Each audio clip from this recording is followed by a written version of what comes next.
Bismillahirrahmanirrahim. Assalamualaikum warahmatullahi wabarakatuh.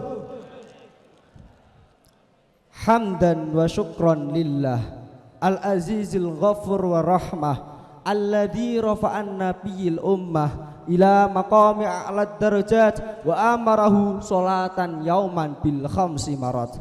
Wassalatu wassalamu ala nabiyyir rahmah wa syafi'il uthma fil akhirah wa ala alihi wa ashabihi ila yaumil qiyamah.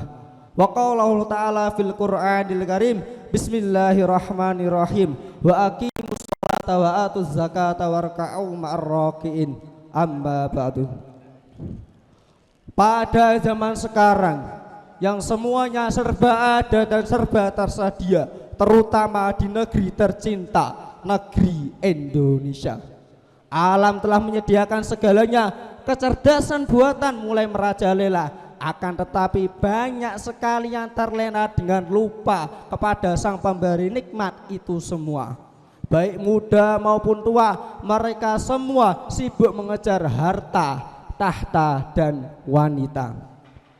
Akan tetapi mereka semua lupa akan kewajibannya, yaitu beribadah kepada Allah Sang Maha Kuasa. Padahal Allah telah berfirman dalam Al-Quran surat Az-Zariyat ayat 56 yang berbunyi Bismillahirrahmanirrahim wa ma khalaqatul jinna wal insa illa liya'budun, yang artinya tidaklah aku menciptakan jin dan manusia melainkan hanya untuk beribadah kepadaku. Ayat ini sudah jelas-jelas menerangkan bahwa kita mempunyai kewajiban utama, yaitu apa? Beribadah kepada Allah Sang Maha Kuasa. Dan ibadah yang paling utama, yang mudah secara fikihnya namun susah secara tasawufnya, yakni adalah sholat. Hadirin rahimakumullah, pada kesempatan yang indah ini izinkanlah saya menyampaikan sebuah pidato dengan tema jaga, atur, dan benahilah sholatmu.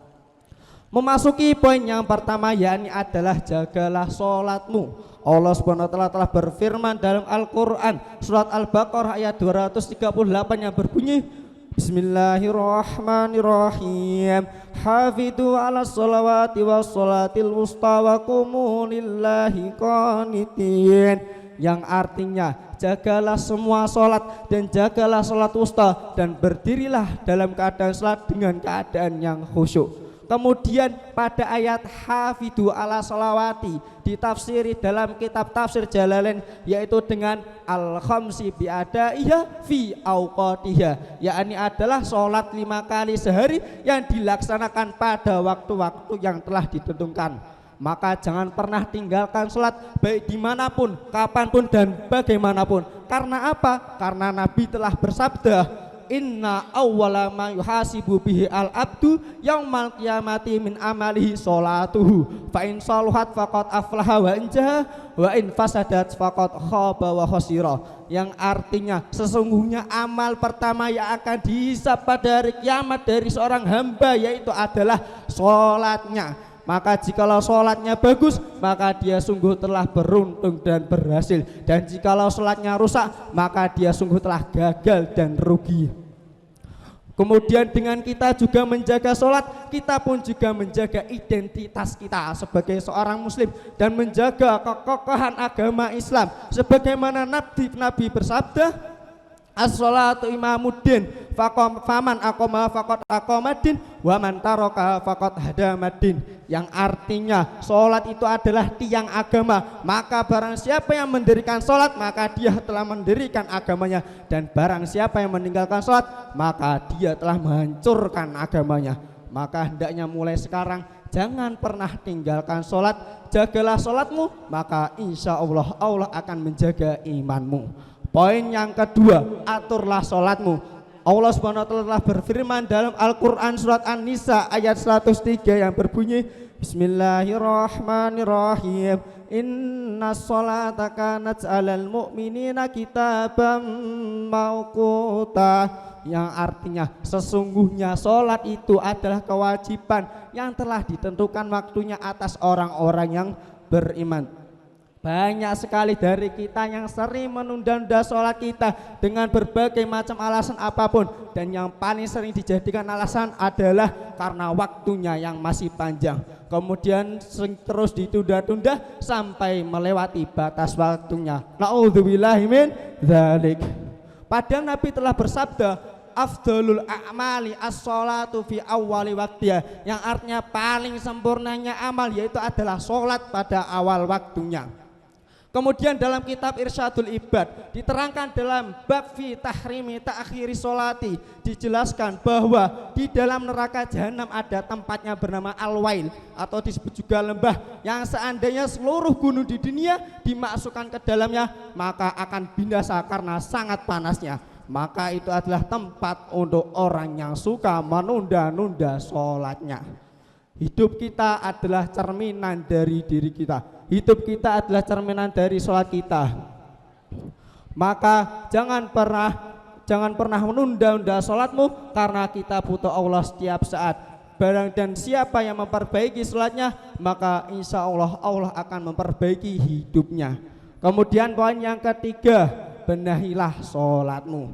Allah SWT telah berfirman dalam Al-Quran surat Al-Mu'minun ayat 1 dan 2, yaitu Bismillahirrahmanirrahim. Qad aflahal mu'minun alladzina hum fi sholatihim khashi'un, yang artinya sungguh telah beruntung orang-orang yang beriman, yaitu adalah orang-orang yang khusyuk di dalam sholatnya. Kekhusyukan bukanlah hal yang mudah didapatkan, apalagi di zaman sekarang. Kalau zaman dahulu sahabat Ali ketika beliau dipanah dalam keadaan sholat, kemudian dicabut panahnya dari badannya, beliau tidak merasakan sakit apa-apa. Akan tetapi jikalau pada zaman sekarang, satu kali gigitan nyamuk saja rasa sakitnya luar biasa.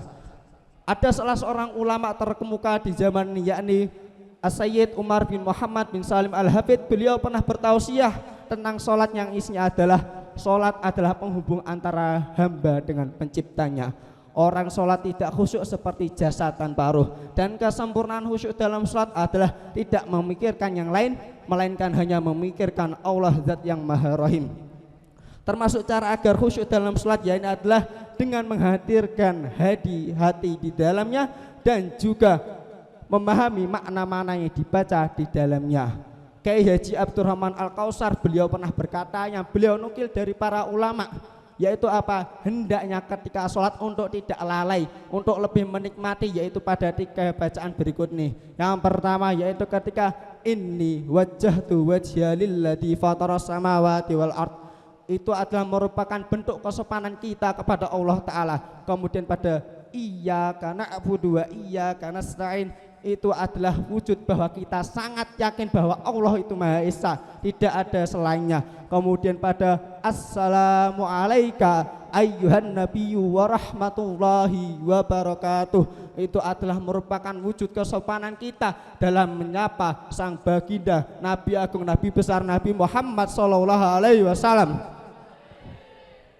Maka berusahalah khusyuk dalam sholat semaksimal mungkin, maka Allah akan memberikanmu sesuatu yang tidak mungkin bagimu menjadi mungkin.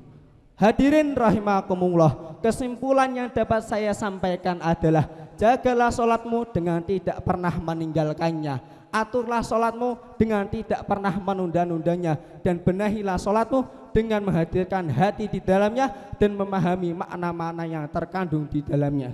Terima kasih atas segala perhatiannya. Mohon maaf apabila ada kesalahannya dan kealfaannya. Akhir kata, hidup satu kali, hiduplah yang berarti. Hidup sendirian tanpa kekasih. Cukup sekian dan terima kasih. Wassalamualaikum warahmatullahi wabarakatuh.